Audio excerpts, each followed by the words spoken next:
ঈমান, ইসলাম, দিন প্রতিষ্ঠা করতে হবে আপনার আমার সবার, ঠিক না ভাই? শক্তি দিয়ে না পারেন অর্থ দিয়ে করতে হবে, অর্থ দিয়ে না পারেন আপনার বুদ্ধি দিয়ে করতে হবে, ঠিক না? বুদ্ধি দিয়ে করতে হবে, বুদ্ধিটা অনেক প্রয়োজন বেশি পড়ে, ঠিক না? যুদ্ধের ক্ষেত্রে শক্তি দিয়ে সবসময় হয় না, কৌশল খাটাই তারপর জিহাদের ময়দানে জিততে হয়, ঠিক না ভাই? একটা ছোট একটা গল্প বলি। দাদা নাতি তো সবসময় হাসি মস্করি করে না। এখন নাতি বিবাহ করবে, মেয়ে বাড়িতে শর্ত দিয়েছে কোনো বৃদ্ধ লোক আসতে পারবে না, তাদের মনে একটু চালাকি আছে। এখন নাতি বলতেছে, দাদা শর্তটা লাগাইছে, তোমার নাতি বলবে ওই বাড়িতে কি কোনো বৃদ্ধ লোক যাইতে পারবে না। কেন? না যাইতে পারবে না। আর তুমি মুরব্বী মানুষ যাইতে পারবে না, যাই লাভ নেই, খাইতে পারবে না। মুরব্বী ওর কাছে কি আগে যাই আসে, যেখানে যাওয়ার দরকার সেখানে যাই আগে হাজির।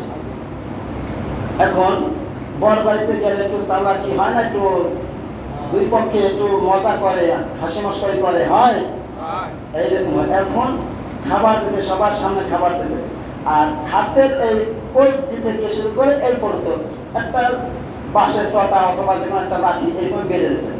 এখন বাপরে হাতটাকে ভাঁজ করা যায়? যায় বুঝে তো, হাতটা ভাঁজ করতে পারে না, অর্থাৎ কি তোরা খাইতে পারবি, একটা চালাকি করছিস, তোমরা খাইতে পারবে না। এখন খাবার নিয়ে সামনে বসে আছে, মুরব্বী গেলে কি হবে, বুদ্ধি দেবে, বুদ্ধি দিলে তো পারবে। এই জন্য দাদাই যাইয়ে দেখে সবাই খাবার নিয়ে বসে আছে, হাত এইদিকে লাঠি দিয়ে বাঁধা। আর দাদা বলতেছে, কি তোরা খাও না কার? দাদা খাবো করবে, হাত তো বাঁধা, হাত তো বাঁচ করতে পারি না। আরে বোকা, মাথায় কোনো গিরো নাই, বুদ্ধি নাই, একজন আরেকজনকে খাওয়াই দিয়ে তাহলে তো হয়ে যায়, ঠিক না? আপনার হাত দিয়ে ওকে খাওয়াই দেন, ওর হাত দিয়ে আপনাকে খাওয়াই দেন, হাত বাঁচ করা লাগবে? লাগবে। এই জন্য বুদ্ধির প্রয়োজন আছে না? এর জন্য অর্থ দিয়ে যদি না পারেন শক্তি দিয়ে করতে হবে, শক্তি দিয়ে না পারলে বুদ্ধি দিয়ে কাজ করতে হবে, ঠিক কিনা? আপনার ইসলামকে প্রতিষ্ঠা করার জন্য, দিন কায়েম করার জন্য আপনার আমার আপ্রাণ চেষ্টা করতে হবে ইনশাআল্লাহ।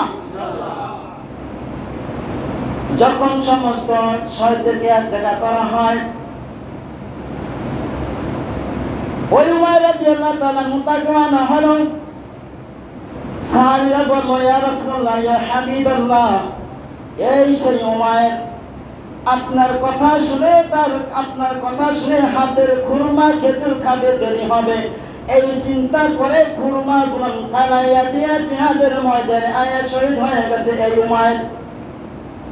নবীজি সাল্লাল্লাহু আলাইহি ওয়াসাল্লাম বলেন, ইন্নাকা মিন আহলিহা, ও উমাইর, তুমি যে জান্নাতের চিন্তা, জান্নাতের লোভে পড়ে হাতের খুরমা কিরম খাবে বলে খাইতে পারো না, সময় লাগবে, দেরি হয়ে যাবে, জান্নাতে যাইতে দেরি হবে, তুমি যে জান্নাতের আশায় এখানে এসে শহীদ হয়ে গেলা, উমাইর আমি সাক্ষী দিলাম তুমি সেই জান্নাতের অধিবাসী। সুবহানাল্লাহ। তাহলে ওখানে বলা হয়েছে, হাদিসে পাইলাম, কোন ব্যক্তি যদি শাহাদাতের তামান্না, শাহাদাতের ইচ্ছা আকাঙ্ক্ষা রেখে যদি আল্লাহর কাছে দোয়া করা হয়, তাহলে আল্লাহ রাব্বুল আলামিন তাকে কি করবে? শহীদের মর্যাদা দিবে। তাহলে এইটা কিভাবে পাইলাম?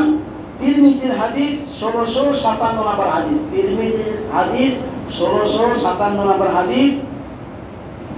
এখানে বলা হয়েছে, মান কাতালা ফি সাবিলিল্লাহি মির রাজুলিন মুসলিম ফাওয়াকা নাকাতি ওয়াজাবাত লাহুল জান্নাহ।